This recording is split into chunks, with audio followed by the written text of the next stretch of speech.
Senior صحافی اور تجزیہ کار سید طلعت حسین نے کہا ہے کہ پاکستانی عوام کے ساتھ کوئی بھی سانحہ پیش آ جائے، اس کی ذمہ داری پی ٹی آئی کی حکومت پر نہیں بلکہ عوام پر ہی عائد ہوتی ہے۔ اپنے تازہ سیاسی تجزیے میں طلعت حسین کہتے ہیں کہ چونکہ وزیر اعظم پاکستان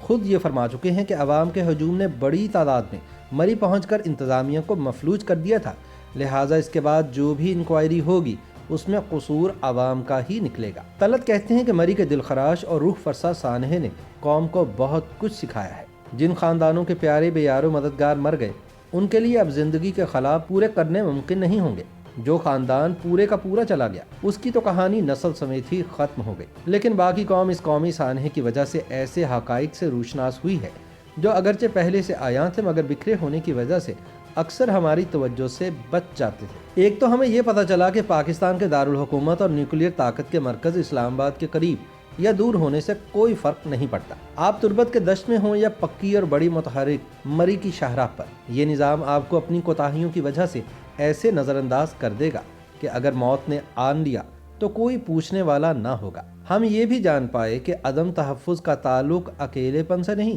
آپ ہزاروں لوگوں کی موجودگی میں عملی طور پر ان کی نظروں کے سامنے بھی اپنی جان سے ہاتھ دھو سکتے ہیں، اور وہ اس طرح کی بالشت پر دور گھر کے مقیم مزے کی نیند سو رہے ہوں اور حکومت کو چلانے والے صرف 80 کلومیٹر کے فاصلے پر برف باری اور عوام کی سیاحت کو اللہ کی رحمت اور اپنی کامیابی قرار دے رہے ہوں، اور صبح جب ٹھنڈے لاشیں آہنی کفن میں راہگیروں کی نشاندہی پر برآمد ہوں تو اس وقت حکومت کے سرکاری سوشل میڈیا پر اس عذاب، اس تباہی کی کوئی خبر نہ ہو، صرف یہ بتایا جا رہا ہو کہ سٹاک مارکیٹ میں کاروبار نے کتنی ترقی کی اور یہاں سے آنے والے منافع کا حجم کیا تھا۔ بقول طلعت حسین ایک اور بے رحمی کے بارے میں بھی پتہ چلا،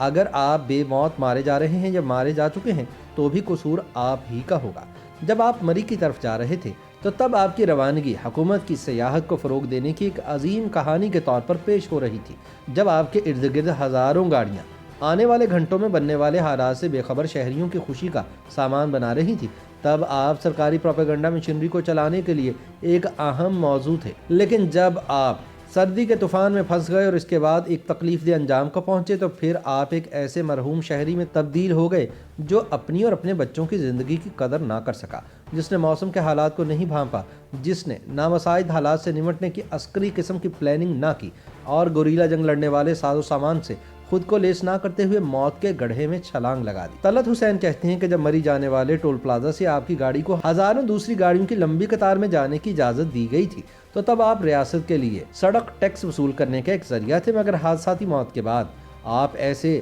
عاقبت نا اندیش شہری بن گئے جس نے زبردستی اپنی گاڑی مری جانے والے راستے پر ڈال کر خواہ ایک سانحے کو جنم دیا۔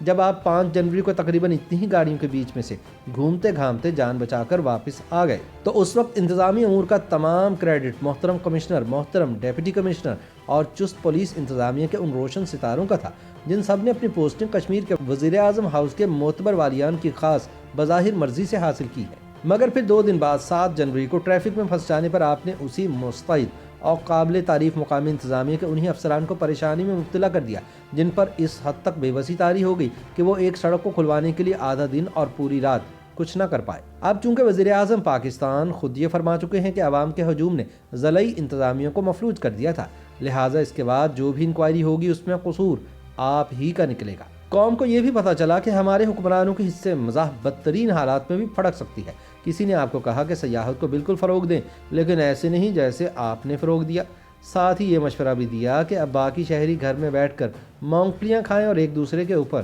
سنو سپرے کر کے برف باری سے ایسے ہی لطف اندوز ہوں جیسے معاشی ترقی کے خیالی پلاؤ سے وزراء آپ کے روزانہ پیٹ بھرتے ہیں۔ بقول طلعت حسین مری کے سانحے سے یہ بھی سمجھ میں آیا کہ آپ ٹھنڈ میں مریں یا گرمی میں، معیشت ڈوبے یا کشمیر ہاتھ سے پھسلے، اسلام آباد میں ترجیحات کا تعین ہو چکا ہے۔ یہاں پر توجہ صرف شہباز شریف کے خلاف نیا مقدمہ درج کرنے، اپنے سیاسی مخالفین کو طنز اور طعنے کے نشتروں سے چھلنی کرنے اور اگلے 5 سال حکومت کرنے کے عزم اور عہد کے علاوہ کوئی اور معاملہ اہمیت کا حامل نہیں۔ مگر سب سے بڑی اور پتے کی بات یہ معلوم ہوئی کہ اس ملک میں رہنے کے لیے آپ کو اپنا تمام بندوبست خود کرنا ہے۔ تعلیم، صحت، رزق، چھت، بجلی، پانی وغیرہ تو پہلے سے ہی آپ کی انفرادی ذمہ داری ہے۔ اب موسم کی تبدیلیوں سے اپنی جان پر پڑنے والے اثرات کو بھانپنا اور اس کا تجزیہ کرنا بھی